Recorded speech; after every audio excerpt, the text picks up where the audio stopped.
Good day to each and everyone. I'm your reporter about result in discussion and also references.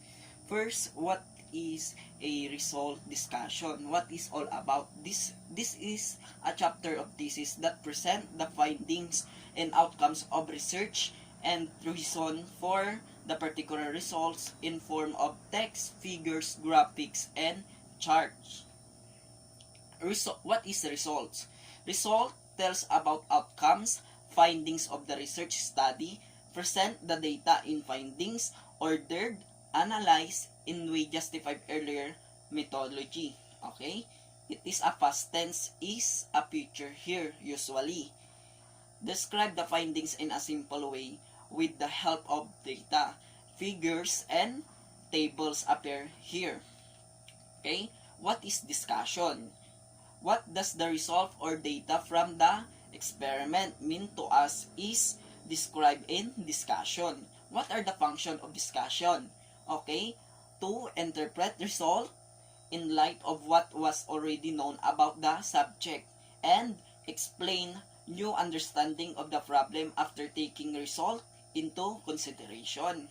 Explain how the results answer the question under study. Okay. Results. It is a cure of the research or the research paper. Data gathered by doing research after validation and verification is written. Okay? Results are important in answering objectives, findings of the research. Okay? Discussion, it is stating cause for particular result. Okay, discuss the meaning of the result, stating clearly what their significance is. Compare the result with theoretical expectations. Okay, next is presentation. What is presentation of data? Okay, tables and figures, photographs, drawings, graphs, and flow diagrams are used to present details, whereas the narrative section of result tends to be used to present the general findings. Okay. Next is numerical data. It is usually be presented more effectively in tables or graph than in the text. The order of presentation of the result should be either chronological to correspond with the methods or from the most to the last important. In research, there are two types of presentation of data. First is chart. What is chart? A chart is a graphical representation of data in which the data is represented by symbols such as bars in a bar chart, lines in a line chart, or slices in a pie chart. A chart represents tabular numeric data. Okay? Next is graphics. Graphics are visual image or design used for pictorial representation of data. Example, photographs, drawing, graphs, diagrams, symbols, and maps. Okay? What is the purpose of result in discussion of this section? They answer this question, what the answer, what are the implications of your answer. These two questions are the object of the result and discussion sections, respectively.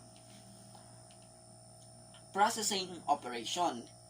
First, the editing. It is the examination of collected raw data to detect error and omission and to correct this when possible. Second is coding. Process of assigning numerals or other symbols so that response can be put into a limited class. Next is classification. Convergence of raw data into homogeneous group in order to get meaningful relationship. Last is the tabulation. Arranging of classified data into a concise and logical order in form of statistical table. These are the statistical measures for analysis. These are the measures of central tendency. First is mean, okay? It is the average of a set of numbers, okay? Second is mode, the number which appears most often in a set of numbers, okay? Last is the median. It is the middle number in a set of data, okay? Measure of dispersion, standard deviation, and variance, okay? Measures of relationship.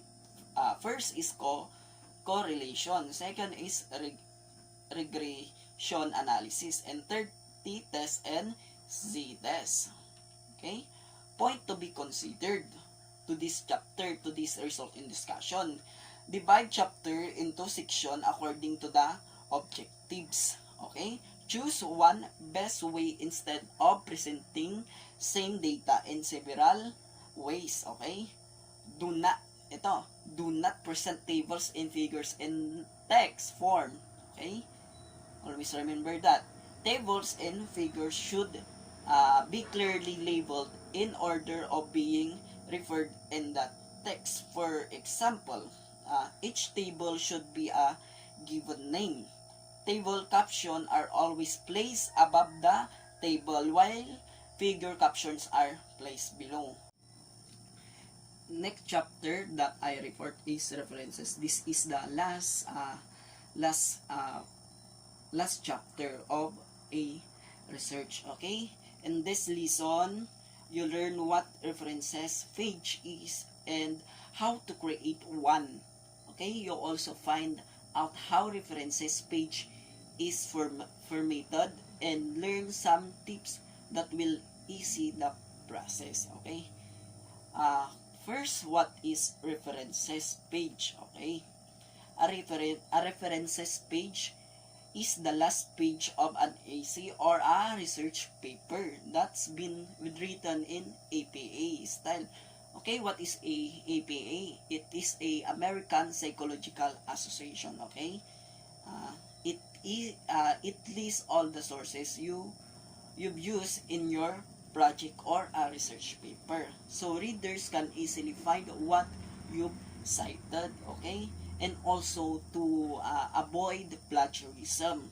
Okay, the American Psychological Association or the APA created the APA style, which is standards method of formatting documents and citing sources. Okay, the references page format is unique to the APA style. Other formatting style have different names and ways of listing sources on the last page of a document.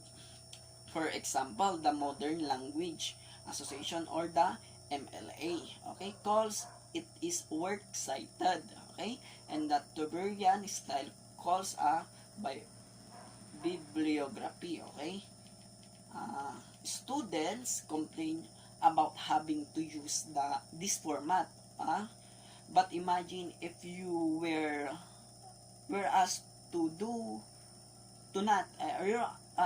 you were asked to not only write the paper or the research paper, but also come up with your own format and documentation styles. The APA style actually simplifies things for all of us, or simplifies our research paper. Okay,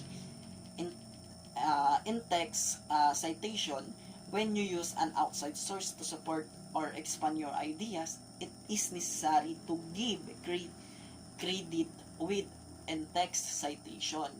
Each source you use in your paper must also appear in your reference page. It is very important to cite the author or the website that you get your references. Okay, a source is book, periodical, website, peer review, journal, article, or other media that you use for support, to support your data or your research paper. Okay, they are also referred to as citations or references. Okay, next, creating the references page throughout an APA style document.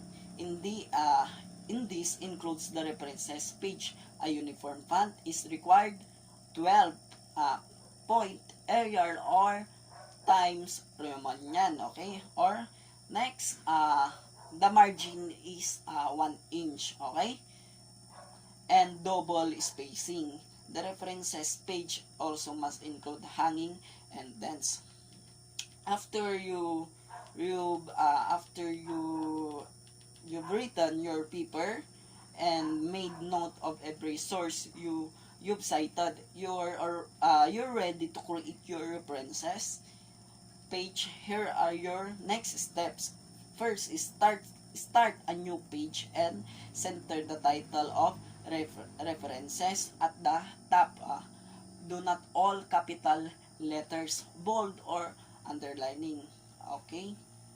Uh, Enter your source in alphabetical order, beginning with the last name first. Continue entering your sources, double spacing throughout the whole references page. Okay.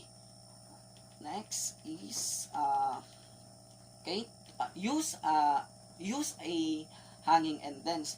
If the source name, the title, publisher, etc. go longer than one line, hanging indent is when lines after the first are indented. 5 spaces are required element of EPE style. If your source doesn't provide an author's name, go by the title of the word or the website title. Take note that the source of graphs, charts, and diagrams you borrowed must also be included your references page. People you interview and then quote in your paper should not be documented in the references page. It's very important to have a references in your research because it is also to support your data gathering or your research, and also to avoid plagiarism. Okay, this is my topic for today, and I hope you learned from it. God bless and everyone, and keep safe always.